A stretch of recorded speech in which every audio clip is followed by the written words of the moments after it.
We'll go, Kevin. All right. Yep, I'd say go.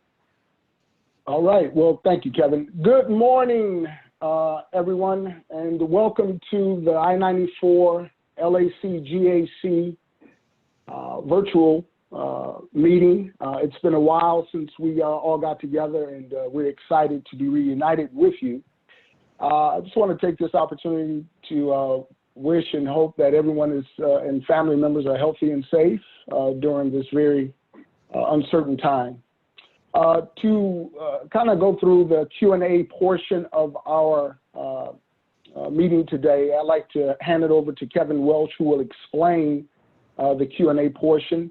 We will be taking questions after the presentation, but there are some instructions that we'd like to share with you prior to actually beginning the presentation. So with that, I'd like to kick it over to Kevin Welch. Kevin? Yeah, thanks, Nathan. Down on the bottom lower part of your screen in the middle, you will see a button that says Q&A. It has a couple of speech bubbles on it. You can click on that and it will pop out a window that will allow you to enter in any questions that you might have. Those questions will go to the panelists that you see here on the screen, and they will be able to review those and answer those questions either aloud or written at the end of this meeting whenever they'll be taking those questions. So as you have any questions, feel free to pop up that box and enter in those questions for the team. All right, I'll hand it over to Terry to get us started. Great, thanks, Kevin. Yes, I'm Terry Stepanski. I'm the Senior Project Manager for the I-94 project. And thank you so much for taking time out of your day to participate in this meeting. We've had so much going on with I-94 that we thought that this would be a good time to get back together and talk about all the things that we've been doing.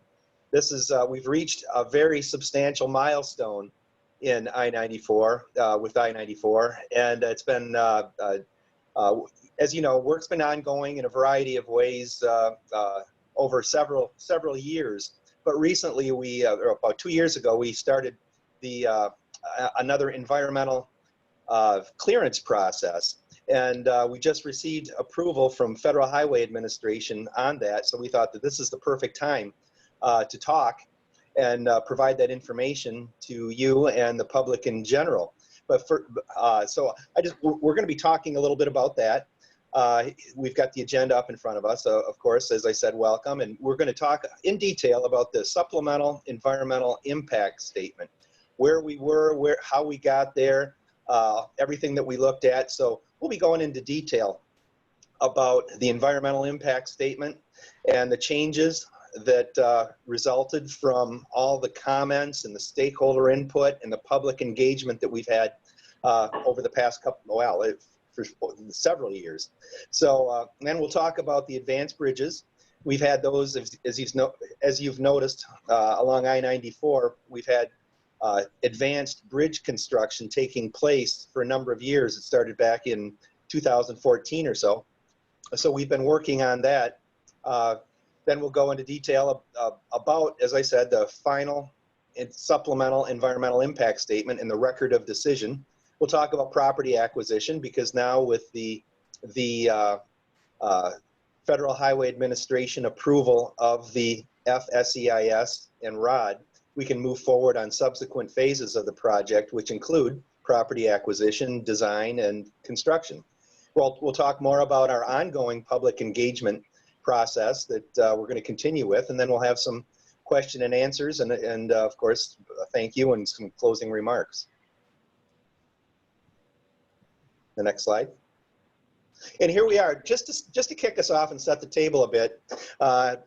I just wanted to, as a refresher, to talk about the I-94 project in general, but this specifically is the I-94 Modernization Project in the city of Detroit, and it is 6.7 miles long, with about 67 bridges along the corridor that we're going to be proposing to reconstruct.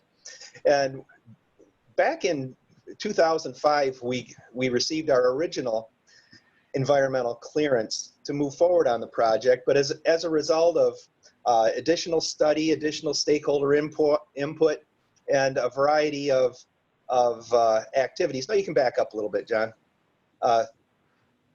We have made some modifications to the project, and as part of the detailed engineering report that we did several years ago, we separated the project into 3 segments, and segment 1, segment 2, and segment 3. And we found that would be the best way to construct it. In our current schedule calls for the construction of segment 3 starting at the eastern end of the project and working westerly. But while we were formulating plans to build the major portion of the project down in the corridor itself, we knew that there were bridges along the corridor that really needed work in advance of all the other work that we're proposing. So we put those on the as priority, and that's what we've been working on, is, as I mentioned, those advanced bridges. And we'll talk about that too. We've got someone that'll talk in detail about that. So again, this project is 6.7 miles long, the reconstruction of 67 bridges. As part of the modernization, we're also adding an additional lane in each direction. And of course, we're making safety improvements up and down the corridor. And we're also reconstructing the interchanges with I-75 and the Lodge. We're improving the drainage throughout the corridor. And we're also improving the connectivity along the corridor, east and west, the east and west connectivity throughout the city, and also north and south over I-94. We've included some additional community connector bridges, which provide access for motorized vehicles, non-motorized vehicles, pedestrians over I-94. That was something that we heard loud and clear from the public, is provide connectivity over I-94 and work towards the mayor's walkable community concepts. So we've made some very substantial changes related to that, and we're able to do that. It's very key with this project, is that throughout the development thus far, and we're going to continue to do so, is that we're doing these improvements without really increasing the footprint of I-94. We're able to widen the project and add that additional lane in each direction by removing the earth slopes along the corridor and using that property, that additional land to add the lanes. So in essence, the footprint from a bird's eye view is really not increasing at all, and that was key for MDOT. That's a message we heard from the community, from the city of Detroit, and as a result, it's going to be a safer roadway, providing additional capacity and providing connectivity throughout this corridor. Okay, next please. And this just shows, I won't go into detail about each of it, but we've been at this a long time. The I-94 project, as you know, the I-94 freeway has been around a long time, with the original construction back in 1959. And I mentioned, as we move forward, the ROD the original final environmental impact statement in 2005, and that it's a key part of this is to understand that we did have environmental clearance back in 2005 to move forward, but from a funding standpoint, a variety of other things, we weren't able to move forward with the major portion at that time. But we did take that time to gather comments, and we realized that the city of Detroit was changing. The population has changed, traffic volumes have changed, movements of traffic were changing. The city itself was changing. So we wanted to make sure that I-94 really fit the community and really served the needs of businesses, the local community, statewide transportation. So we embarked on additional study, and that's what we've been doing, is performing this study to make sure we're building exactly what's needed for the city of Detroit, for businesses, for the economy, and for all modes of transportation. And here's a road to the record of decision. This is what I mentioned, is that we originally had environmental clearance, but we knew things had changed. So we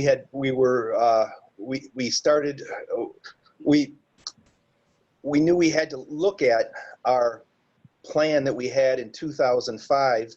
And as a result of stakeholder engagement, stakeholder comments, we realized that we needed to change the project in order to respond to our comments and all the changes that had occurred since 2005. So we approached the Federal Highway Administration, who is funding the majority of this project, and we said we're getting some stakeholder comments that we really should respond to. And the Federal Highway Administration said, yes, absolutely, that you're doing exactly what you should do, but you need to perform more detailed study, and that is the supplemental environmental impact statement that we began with, or that we started a couple of years ago.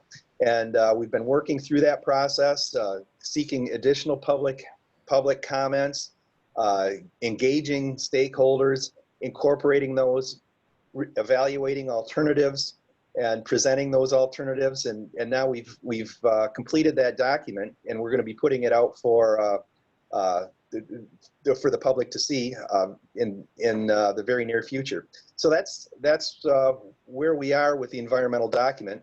And from there, we can move forward, as I said, with right-of-way acquisition, design, and construction. So we'll be talking a little bit more about that farther on in the presentation. So with that, we'll go into more detail. We'll move on to the next thing is our advanced bridges, and Victor Judnick will be talking about all the activity that's been taking place associated with that. Thank you, Terry. Good morning, everyone. So here's the layout of all the bridges on the advanced bridges for this corridor. I'll go through slowly what we've completed to date, going from the west end to the east end. We've got, and these bridges are all over 94, Trumbull, Brush, Shane, Concord, Van Dyke, Gratiot, and French. And those are complete. We're wrapping up some documentation.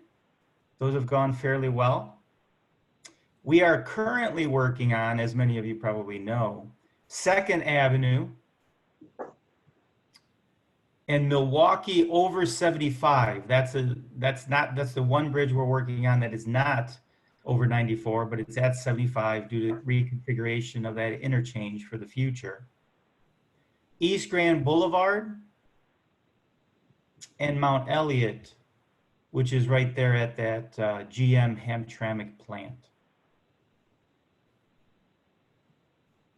Now, construction is going well. We have 2nd Avenue is a complex bridge. As we know, it's a network tied arch. It's a special bridge. It's taking a couple of years to construct. They're piling and working on either side of the bridge and getting ready to build the deck.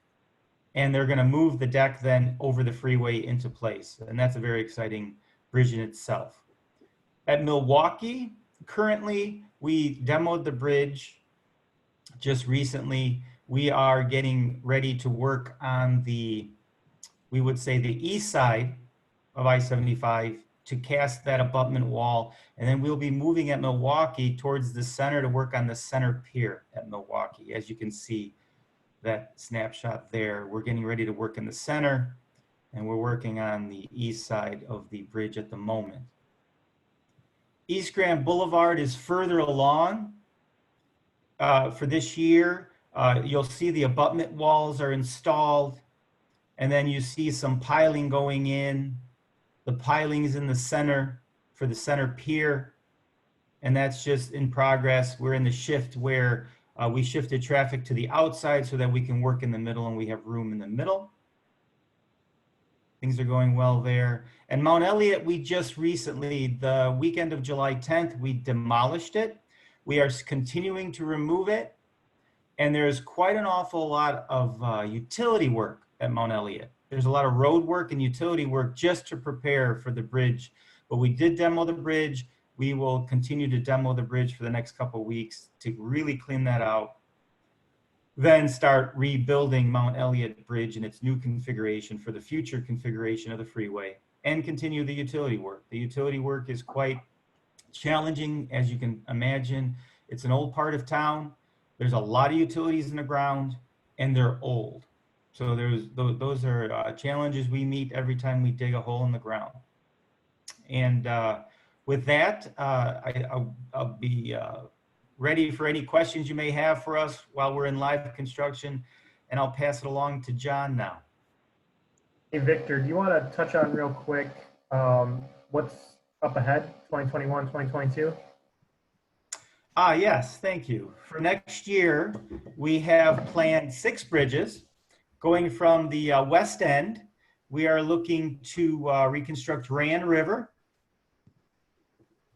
And then 3rd Avenue will be removed, is the plan, or are we temporarily supporting that to give it a little more life now, correct?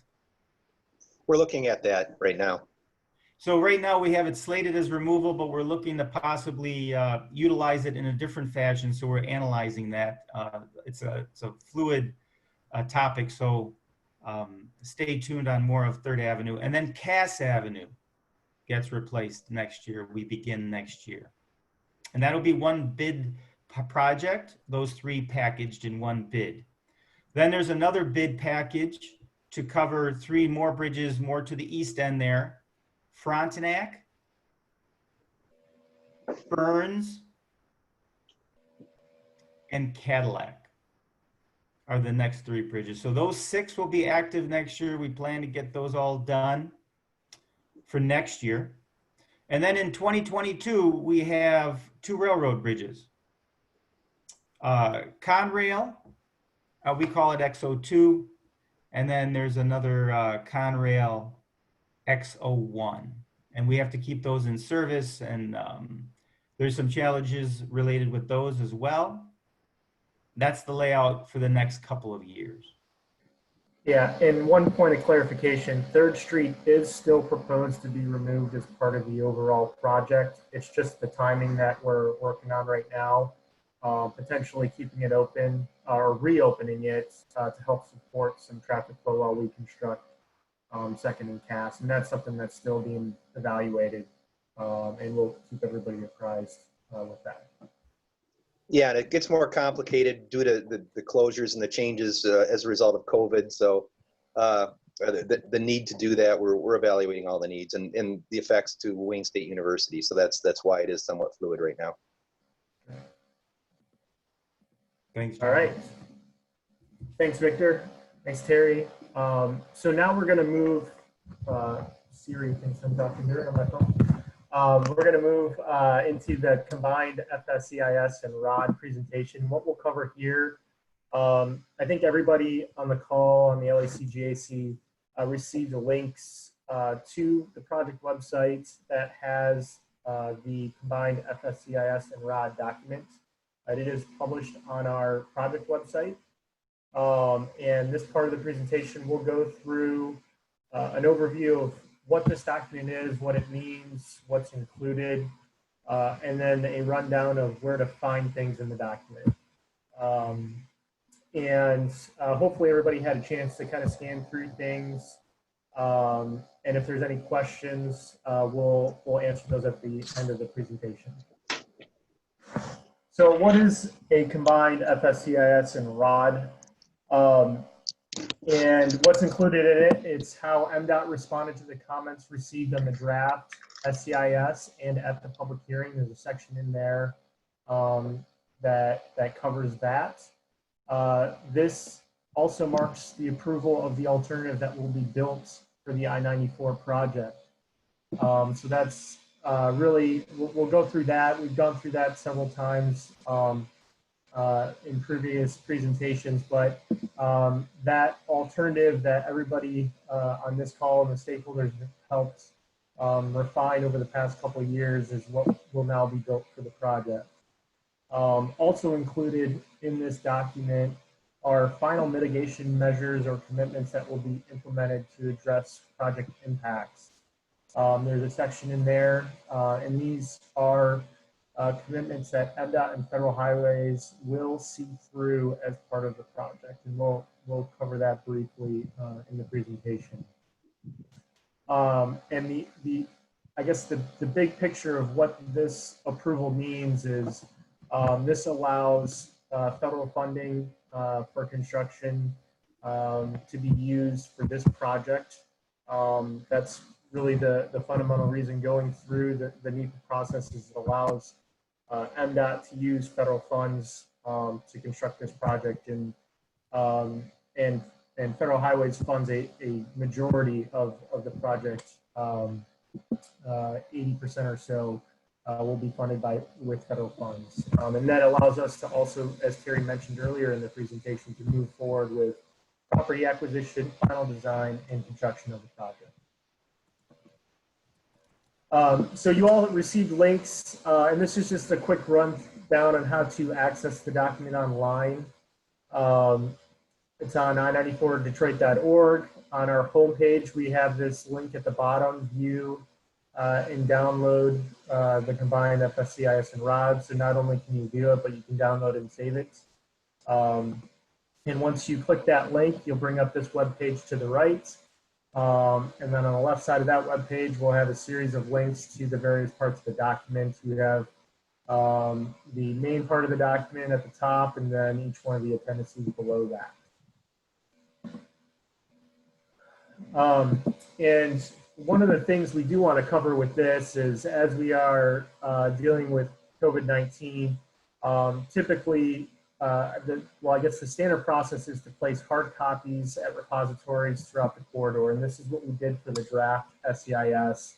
But all of our repository locations are closed, and there's obviously concerns considering the COVID pandemic.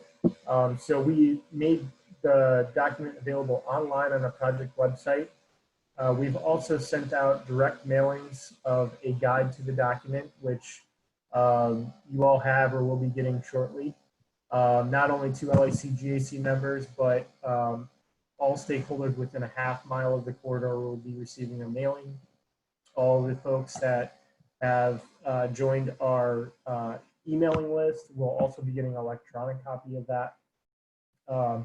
In addition to those items, the direct mailings will also include an invitation to a virtual public meeting that we'll be hosting August 13th. And it'll be a similar type presentation as today to kind of run through what the combined FSEIS and ROD includes, what it means, and then also answer questions that general project stakeholders may have. So those are the things we're doing. Since we can't meet in person, we can't place hard copies in person. In addition to those items, obviously we'll have special accommodations for persons with disabilities or limited speaking abilities. We can make large print materials available, auxiliary aids, interpreters, signers, or readers. Just contact MDOT, Monica Mansma. Her contact information is here. It will be posted on our project website as well. And then if folks also want to receive printed copy or portions of the document, contact Terry Stepanski. His information's here. It's on our project website. It's throughout the presentation. If folks need hard copies, we'll work with stakeholders as needed for that. This is a picture of the direct mailing, and in there there is the invitation to the virtual public meeting. Like I mentioned, it's going to be Thursday, August 13th. We'll have two sessions similar to what we've done in the past. One in the morning from 9:30 to 11:30. One in the evening from 5:30 to 7:30 p.m. to accommodate different schedules of folks. And we also have information about if folks that are non-English speaking, we have Spanish and Arabic translation services that can be provided with advance notice. It'll be a similar meeting as this. We'll be hosting a Zoom virtual meeting for the remainder of the project. So this next portion of the presentation is navigating the combined FSEIS and ROD. where to find information within the document. So starting with that, where can we find what will be built?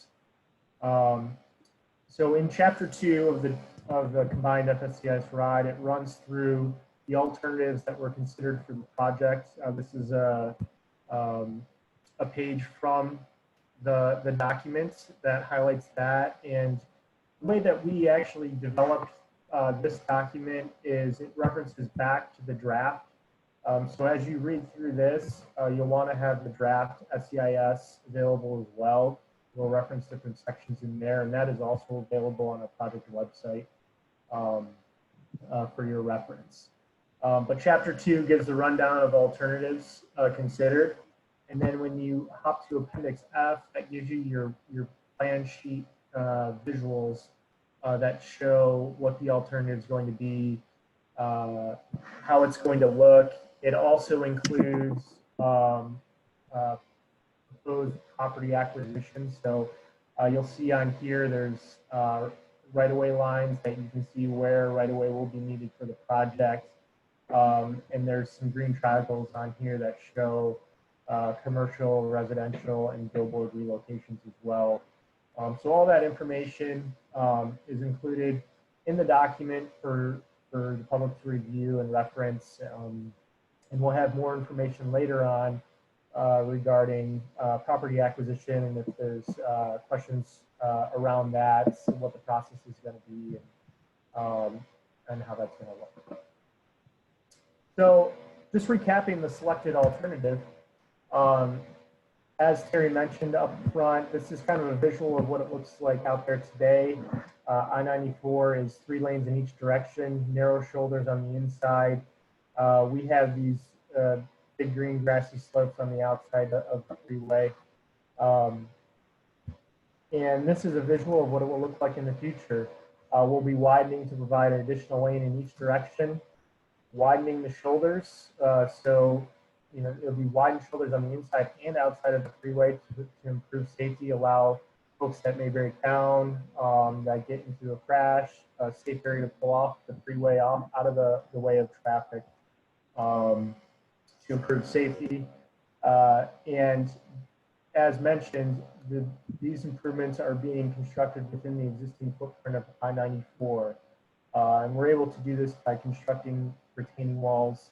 So when this is all said and done, it'll look very similar to like a 696 type corridor with the retaining walls throughout. And that allows us to avoid a lot of the right-of-way impacts throughout the corridor. With feedback from stakeholders, we are, as Terry mentioned, improving connectivity across the freeway. In several locations along 94 and along M10. Out there today, we have existing pedestrian bridges. In the 2005 design, pedestrian bridges were supposed to be reinstated. But with that reinstatement, you can kind of see in this smaller image, these large ramps that would have to be constructed.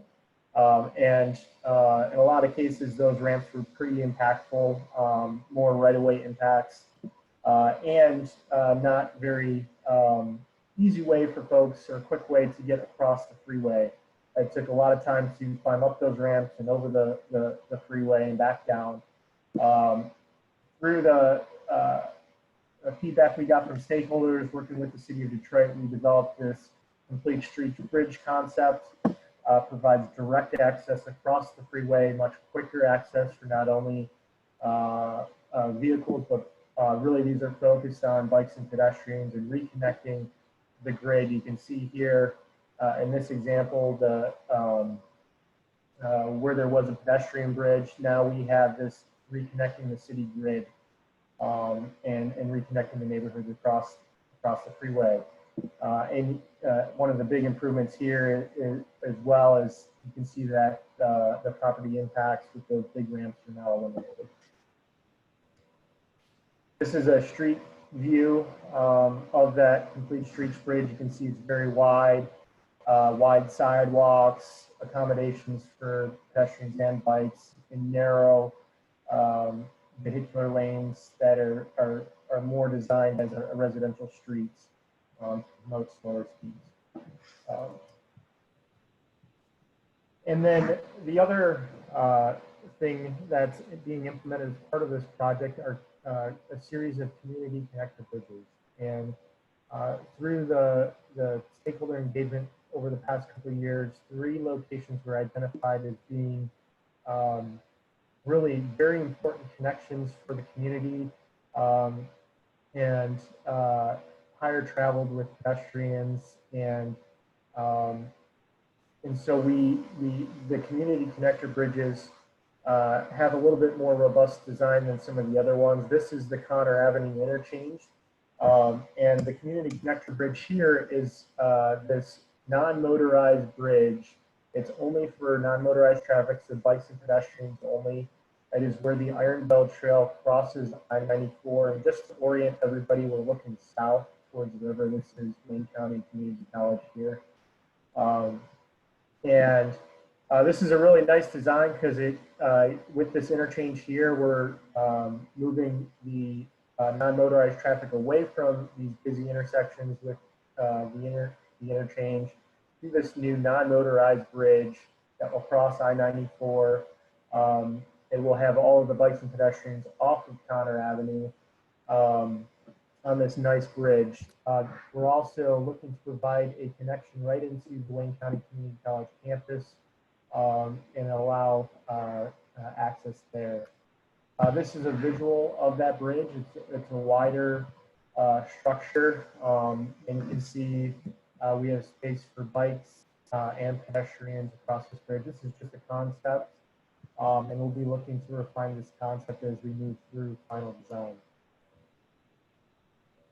The other location, one of the other locations is the 2nd Avenue Bridge. As Victor mentioned, this bridge is currently under construction, and this bridge is right in the heart of the Wayne State campus, the Midtown area, Midtown News Center, and it's a very wide structure, has landscaping throughout, bike lanes, and sidewalks, aesthetic lighting, and this is a tied arch structure, and currently under construction right now, and I believe wrapping up in 2021.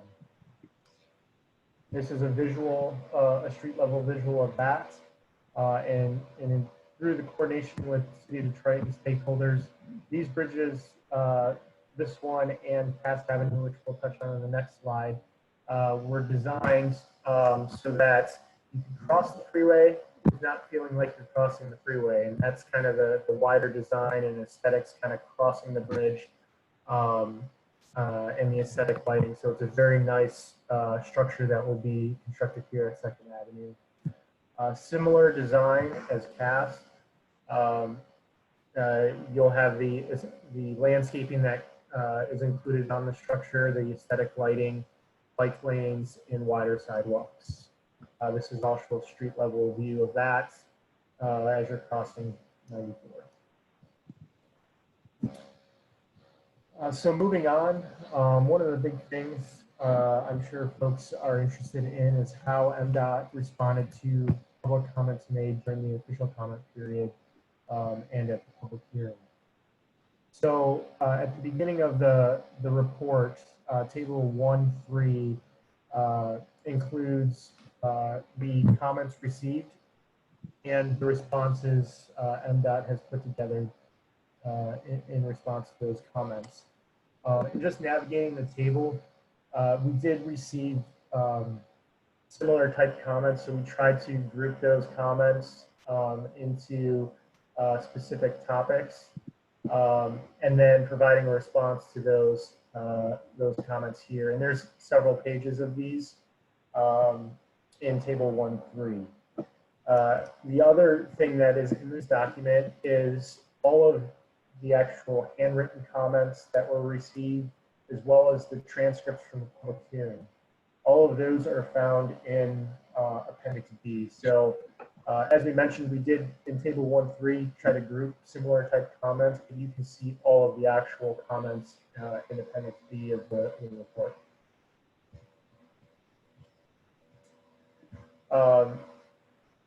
I mentioned early on, MDOT and Federal Highways will be implementing mitigation measures to address some of the impacts as part of the project. Those those mitigation measures are in the green sheets in Chapter 2. The actual green paperage you can see here to the right. You can see just kind of navigating this part of the document, the impact category. And this goes on for a couple of pages. This is just page 1 of that. Your impact category is on the left, and then your mitigation measure is on the right. And there are several of these as part of this project, and you can navigate through those in Chapter 2. Some of the mitigation measures will address historic resources like the United Sound Systems Recording Studio, transit planning. You'll see in there is a pilot study that MDOT will be conducting with Federal Highways and SEMCOG to review transit and impacts to environmental justice communities and ways to mitigate that during construction of this project. That's one of the big ones in there, and you can review that. And there'll be more details to come in the future regarding that study. Landscaping and stormwater, as well as matters affecting travel during construction and other issues. In addition to Chapter 2, Appendix D, on page D7 of Appendix D, is where you can view the updated memorandum of agreement, which outlines the mitigation measures for impacted historic properties. And this memorandum of agreement was developed with the State Historic Preservation Office, and there's an agreement with them and commitments for addressing impacts to historic properties in the corridor. Details regarding the United Sound System Recording Studio will be found in there, as well as other historic resources within the project limits. So what's next?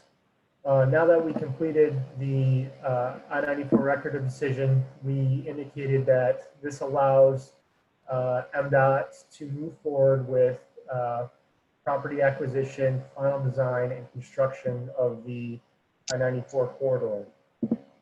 So Victor kind of gave an overview that advanced bridges the construction of those will be ongoing through 2022. For the corridor, MDOT has identified funding for the first corridor construction package, which will be from Burns to Barrett Avenue. So this point forward through 2023, they will be moving forward, or we will be moving forward on property acquisition and final design for the Burns to Barrett package. And funding for construction is in 2023 and looking to start in 2023 for that Burns to Barrett package, which will run through 2026. And the remainder of the corridor, so from I-96 to Burns, will be constructed between the 2025 to 2023 timeline. There's some design and acquisition that'll occur early on. I got another slide here to show that. But the remainder of the corridor, we're still working on how that is going to be constructed, and there'll be more details to come later on that. This is a view of the corridor, and highlighted in yellow here is that Burns to Barrett package. So just west of Gratiot Avenue all the way to the eastern part past Connor will be that first construction package in 2023. And as mentioned, right now we're looking between 2023 and 2026 to complete that first construction package. It'll include freeway construction of the interchanges. So in that area, we have the Gratiot interchange. The Gratiot Bridge is completed, but we'll be reconfiguring the interchange ramps there. And then also the Connor Avenue interchange.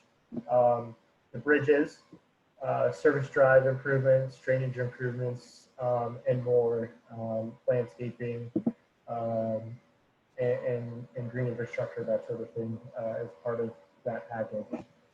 Looking ahead, the remainder of the corridor is anticipated between 2025 and 2033. The current plan is to work east to west. So the next section may be between 75 and Burns, but we're still working on that and what it will look like. And as we get into the Burns to Barrett area, Nate will cover this a little bit more, but as we move through final design and construction, we'll continue to be engaging stakeholders through that process and reaching out to stakeholders as needed as we refine the design and get further feedback there on detours and things like that as we look to how we're going to construct this part of the project. We'll also be moving on property acquisition. Rebecca is going to be covering that here on the next slide. So there'll be a lot of moving parts, and we'll continue to keep the public engaged and apprised through that process. So with that said, I'm going to turn it over to Rebecca to give an update on property acquisition. Hi, everybody. It's Rebecca. I'm going to do the property acquisition update. First off, I wanted to let everyone know that we have been moving forward on acquisition through the advanced bridges. So all of the folks who have been impacted by any of the bridges since 2000, well, we started our acquisition process in 2017, 2018, getting people alerted about impacts to their property. So those folks for the advanced bridges have already been contacted.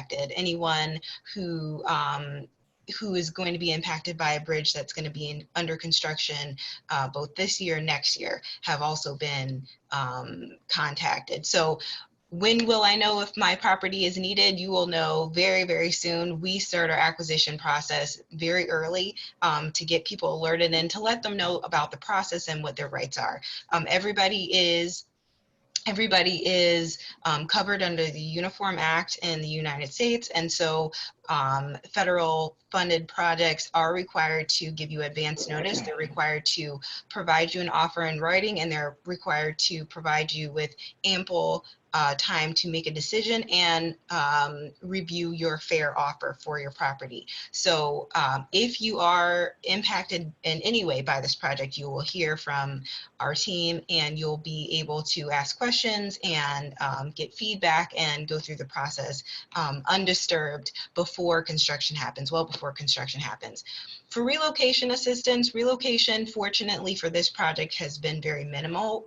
We will be relocating much less than we anticipated in 2005. And so those folks who will be receiving or will need to be relocated will be alerted very early in the process. And they have a very similar process that they will go through, at least with getting the good faith offer, and MDOT does have a program that you will go through to make sure that you have a fair offer and a equitable process to make sure that you are relocated and made whole.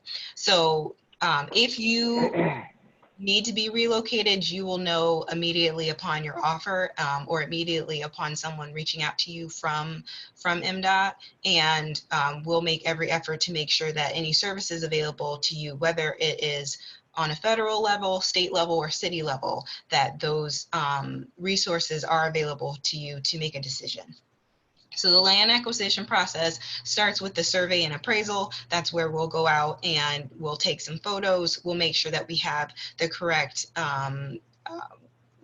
land value for your property before we calculate the amount of compensation that's fair due to you.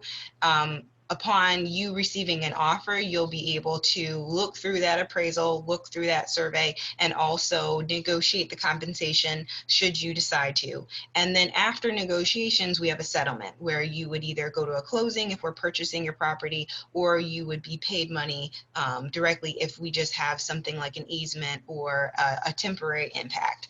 If the settlement isn't successful, if we don't get to the settlement side, we do have the eminent domain option. This is considered an extreme last resort. The MDOT does not want to do condemnation at all possible, if possible. And so that is more for folks who we haven't been able to negotiate effectively with. But everyone will receive a fair offer and will be able to evaluate it the way they see fit. And if it does get to condemnation, there are other resources and other timelines that are associated with condemnation.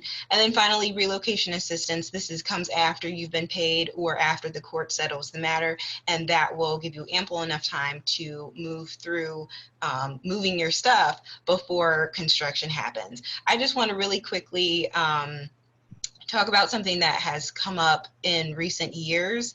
MDOT is aware that homeowners have been receiving contacts from folks who either by mail or telephone or by setting up seminars saying that, MDOT's coming through and you're not going to get a fair value for your land, sell it to me. We want to let you know that if you are going to be impacted, you will hear directly from MDOT. And we consider the acquisition process to be something that's very important, and we stand behind the integrity of that process. So if you have any questions, if you think you have been contacted by someone who is not affiliated with the I-94 team, please reach out to us. You can reach out to myself, Terry, anyone on this team to let us know what's going on. And we will also want to know who's sending you this information so we can put a stop to that. We want to make sure that everyone gets the correct information about their land and that they know exactly what their rights are. So that's all I have. I'm going to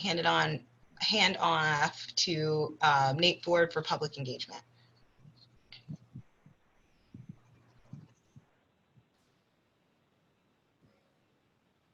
Nate, you're on mute. Yeah, you're on mute.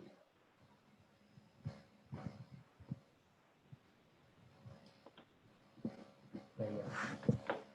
Am I good now? Can you hear me? Yes. Yes, Hello? go ahead. Okay. Well, thank you, LAC-GAC. What a major accomplishment to get to this point.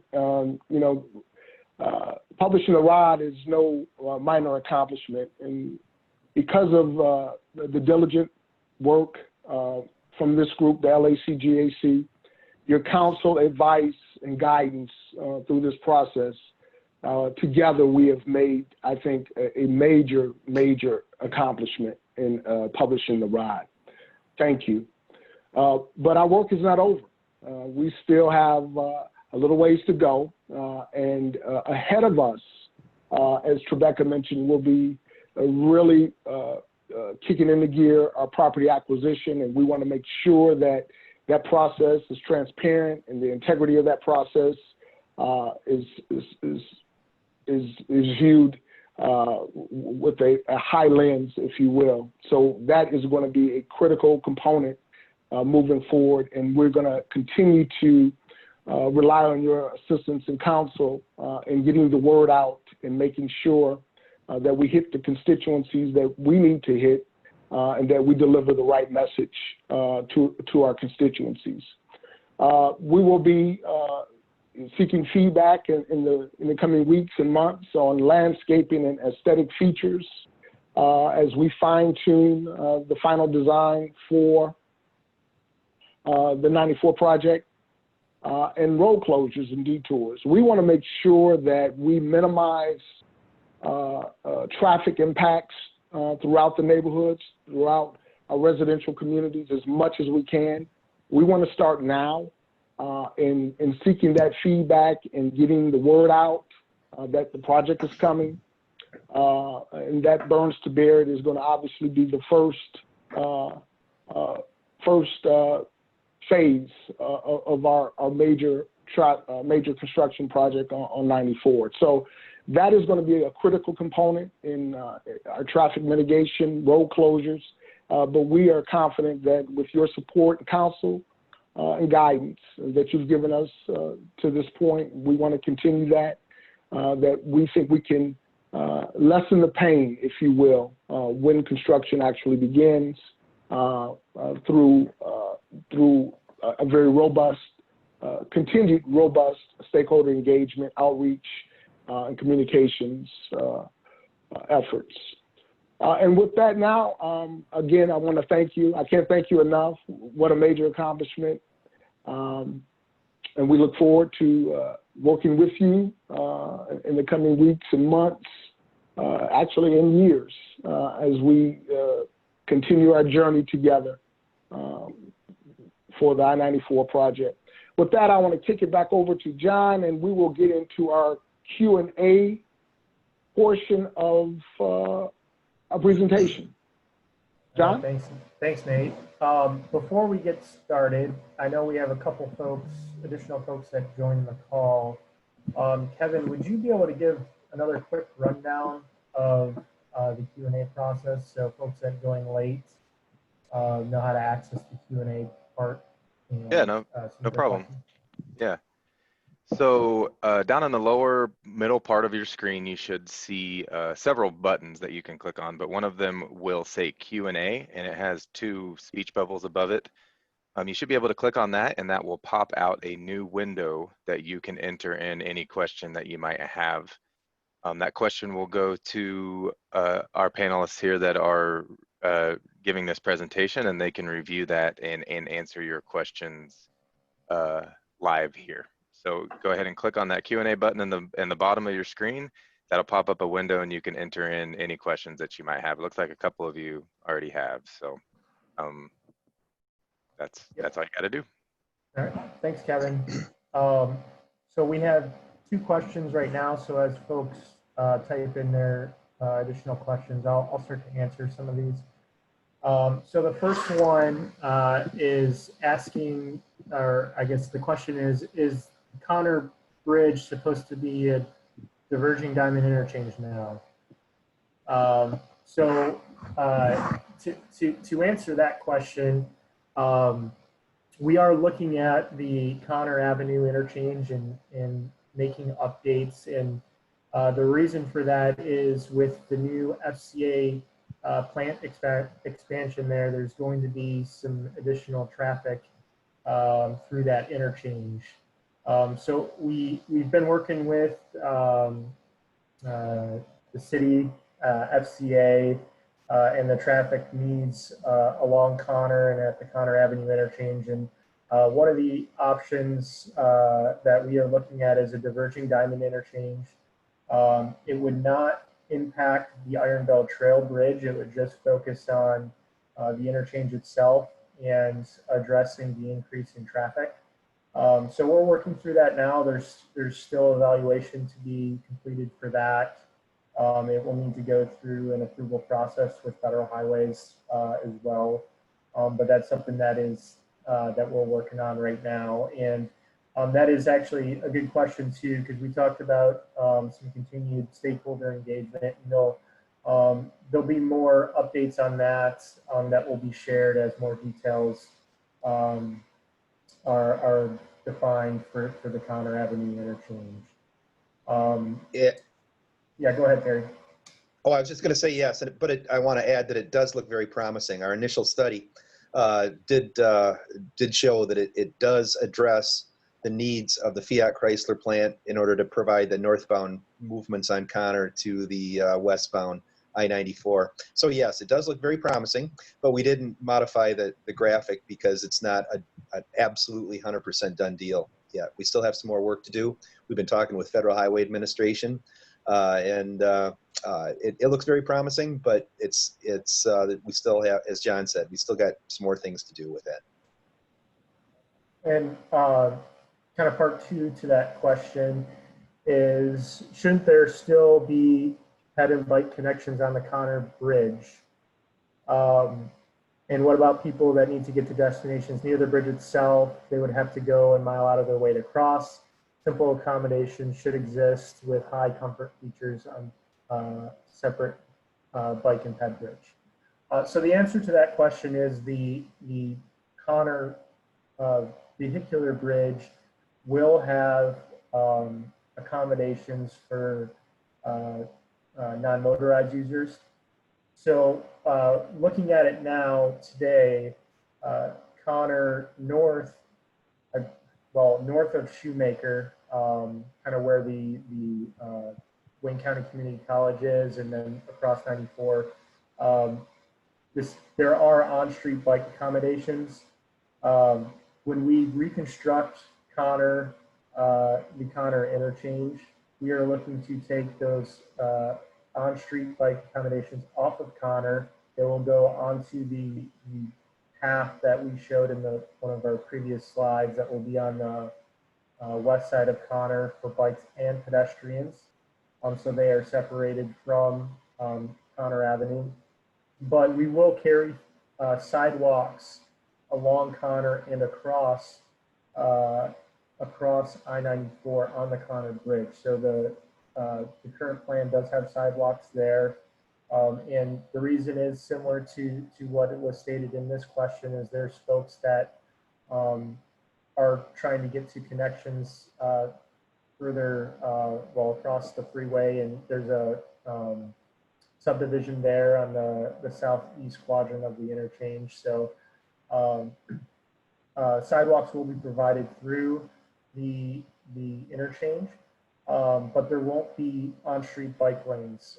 Bikes will be taken off of Connor at Shoemaker on the south side onto an off-street path, which will continue north of I-94 and north of Harper. It will connect to the Iron Bell Trail that runs through, I believe it's Connor Playfield is the park that's there north of Harper. All right, so the next question is, when do you expect 2nd Avenue Bridge to be open to traffic? I don't know if Terry or Victor want to cover that one. Yeah, our current schedule calls for the 2nd Avenue Bridge to be open in fall of 2021.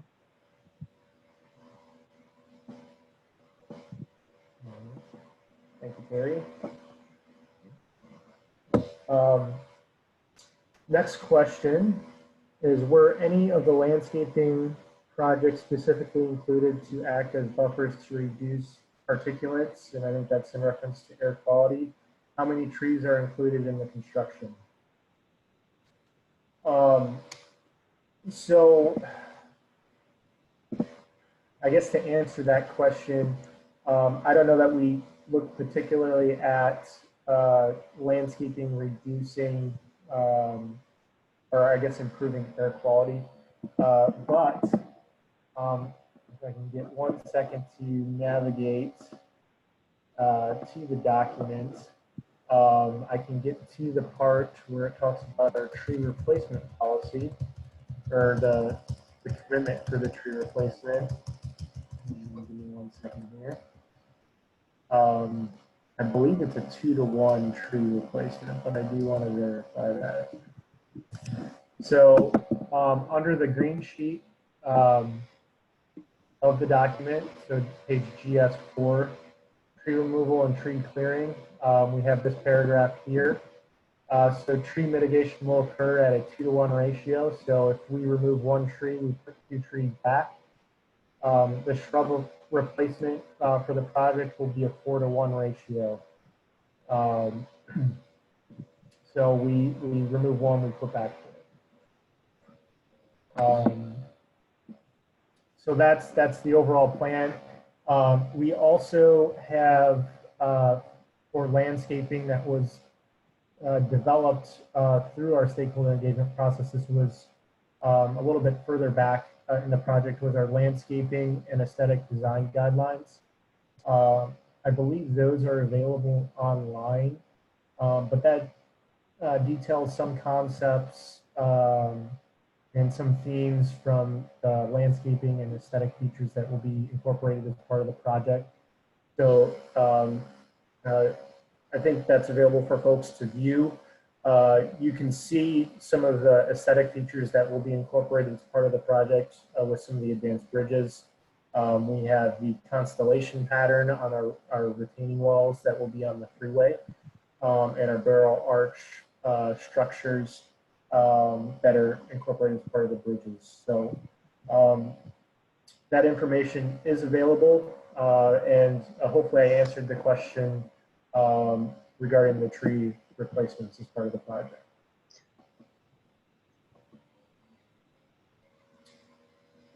All right, next question. Is there a long-term plan and budget for landscape maintenance?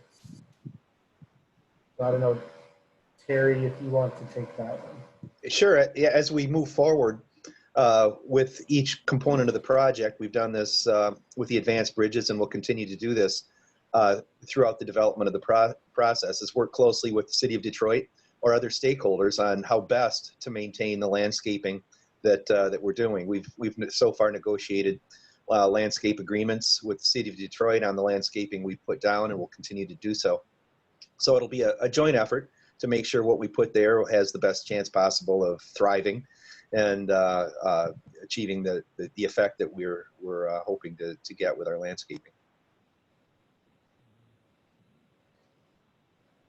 All right, thanks, Terry. Next question is, will green stormwater management be evaluated during the design process? So the answer to that question is yes. As part of the project, we're doing two things. We're looking at the drainage design in more detail and coming up with a preferred alternative for how the I-94 drainage system will look and work. We're working very closely with the City of Detroit, DWSD, GLWA on the design of the drainage for the corridor. As part of that drainage design, we are also evaluating green infrastructure in stormwater management and different features that can be incorporated not only on the freeway side of things, but also on the service drive. We're working through that process now. Part of the evaluation of green infrastructure is we need more detailed information in order to determine if green infrastructure, what type of green infrastructure will work, what types won't work. A lot of that has to do with soil data, doing more soil borings, things like that. That is going to continue through the final design process. But that is something that we are evaluating, that part of the permitting process will be required for the project. But the details on what's going to go in, where it's going to go, we don't know that yet, and we'll be working on that through final design.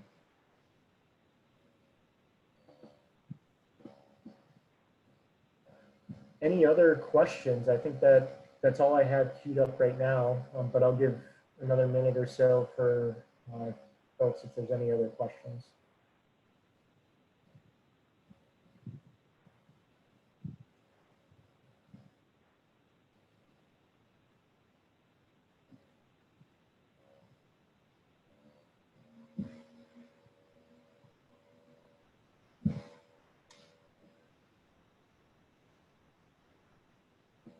Not seeing anything come through. Oh. All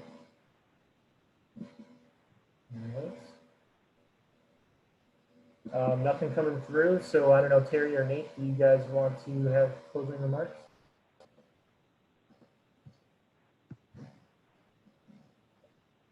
Sure, I can close and say Terry? thank you very much. Oh, go ahead, Nate. No, Terry, no, please. Okay, I just want to say thank you all again very much for your time and participating in this meeting. MDOT is very excited about moving forward into the next phase of this important project.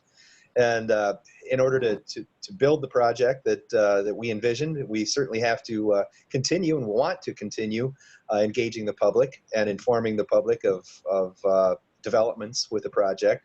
This is an important part of this.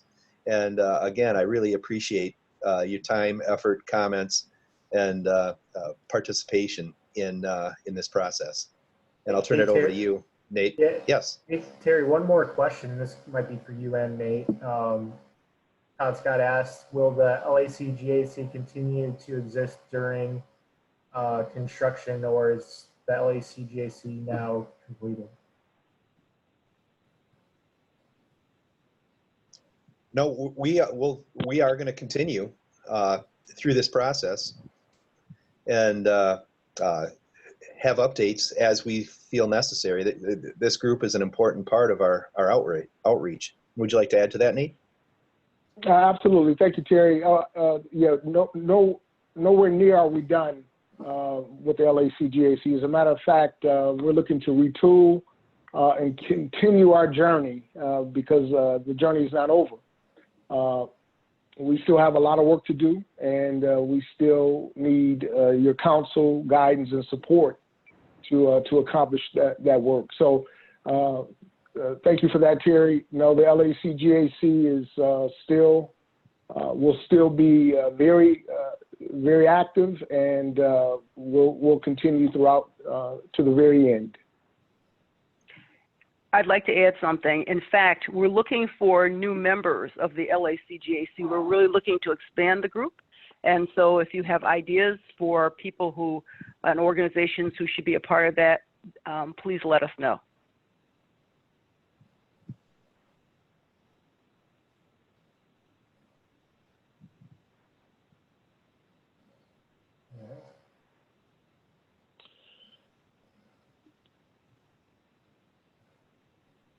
Well, I think with that, again, thank you, LAC-GAC and others for your time. And this concludes the LAC-GAC presentation. We will be in touch. You're going to be getting some documents from us in the very, very near future, our guide. You're going to be getting a special thank you and other essentials as we go forward with the next phase. So listen, thank you everyone. Thank you panelists. Thank you participants for your time this morning, and we'll look forward to the next time. Continue to be safe and healthy until the next time. Thank you. Yeah, thank you. Thank you all. Thanks, everyone.